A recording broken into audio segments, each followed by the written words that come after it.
আমাদের প্রতিদিনকার খাদ্য তালিকায় বিভিন্ন রকম শাকসবজি বা মাছ মাংস পাশাপাশি এখন এই সিজনে এই সজনে ডাঁটা কিন্তু ভীষণ উপকারী এবং সেটা কিন্তু অবশ্যই রাখা উচিত। সজনে ডাঁটা দিয়ে অনেক রেসিপি শেয়ার করা আছে, আজকে তোমাদের সাথে শেয়ার করব মটর ডাল দিয়ে সজনে ডাঁটা কুমড়ো দিয়ে একটা সুন্দর রেসিপি। আমি জানি তোমরা অনেকেই বানাতে জানো, তবে আমি কীভাবে বানাই সেটাই তোমাদের সাথে শেয়ার করব। নমস্কার, আমি অন্তরা, আপনাদের চ্যানেল অন্তরা কুকিং চ্যানেলে আপনাদের সবাইকে জানাই অনেক অনেক স্বাগত।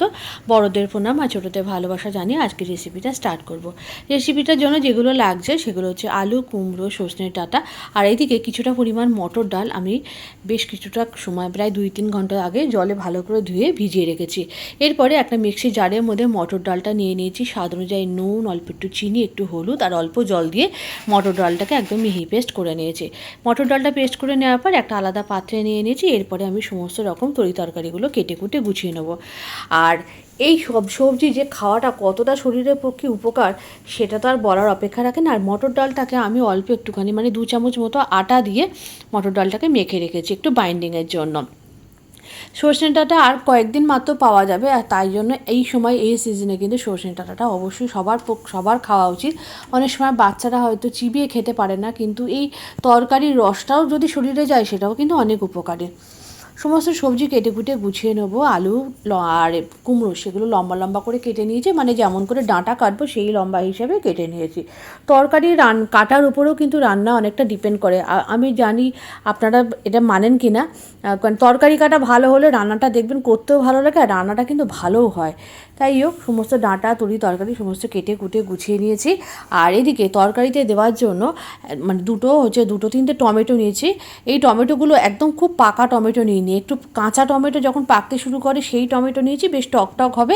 আর স্বাদ অনুযায়ী নিয়ে নিয়েছি লঙ্কা। ব্যাস, সমস্ত কিছু কাটা গোছানো হয়ে গেছে। এরপরে গ্যাসের উপর একটা কড়া বসিয়ে দিয়েছি, কড়ার মধ্যে দিয়ে দিয়েছি তেল দিয়ে একেবারে আমি প্রথমে ডালের বড়াগুলো একটু চ্যাপটা চ্যাপটা করে ভেজে নিয়েছি। তোমরা তোমাদের পছন্দের শেপে যে কোনো কিছুভাবে ভাজতে পারো। ডালের বড়াগুলো একদম বেশ লাল লাল করে ভেজে নিয়েছি। এই ডালের বড়া দিয়ে একটু তেল দিয়েও কিন্তু শুধু ভাত খাওয়া হয়ে যায়, এত ভালো লাগে খেতে। ডালের বড়াগুলো ভেজে তুলে নেওয়ার পর ওই তেলের মধ্যে দিয়ে দিয়েছি একটুখানি কালো জিরে ফোড়ন আর ওই কেটে রাখা টমেটো আর কাঁচা লঙ্কা দিয়ে ভালো করে একটুখানি টমেটোটা নাড়াচাড়া করে নিয়েছি। নাড়াচাড়া করে টমেটোটা যেই একটুখানি সেদ্ধ হয়েছে তারপরে আমি দিয়ে দিয়েছি কেটে রাখা আলুটা, কারণ আলুটা সেদ্ধ হতে সবথেকে বেশি সময় লাগবে। আলুটা একটু লাল লাল করে ভাজা হয়ে গেলে তারপরে একেবারে কুমড়ো আর ডাঁটাটা দিয়ে দিয়েছি। কুমড়ো আর ডাঁটা সেদ্ধ হতে তো সময় লাগবে না, তারপরে দিয়ে দিয়েছি তরকারিতে যতটা লাগবে স্বাদ অনুযায়ী নুন, হলুদ দিয়ে ভালো করে নাড়াচাড়া করে একটু ঢাকনা চাপা দিয়ে তরকারিটা সেদ্ধ করে নেবো মিডিয়াম লো ফ্লেমে সেদ্ধ করে এই তরকারিটাতে করে আমি জল ব্যবহার করবো না, একটু মাখো মাখো হবে, সেই জন্য আমি কিন্তু এর মধ্যে একটু ঢাকনা চাপা দিয়ে রান্না করব। দেখো আলুটা সেদ্ধ হয়ে গেছে, এই সময় আমি দিয়ে দিয়েছি স্বাদ অনুযায়ী চিনি। আর যেটা দিয়েছি সেটা হচ্ছে 2 চামচ সাদা সর্ষের গুঁড়ো, ঘরে বানানো সাদা সর্ষের গুঁড়োর মধ্যে দিয়ে দিয়েছি। আর মিক্সি জার ধোয়া জলটা দিয়েছি, এইটুকুই যা জল দিয়েছি। আর তারপরে ডালের বড়াগুলো দিয়ে দিয়েছি, দিয়ে আবারও ঢাকনা চাপা দিয়ে একটু নাড়াচাড়া করে রেখে দিয়েছি।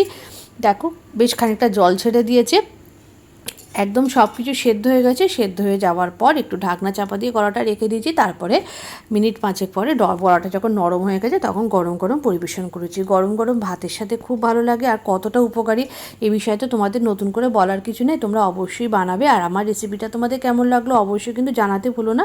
এরকম নিত্য নতুন রান্নার আপডেট পেতে অবশ্যই আমার পেজটিকে ফলো করে দিও।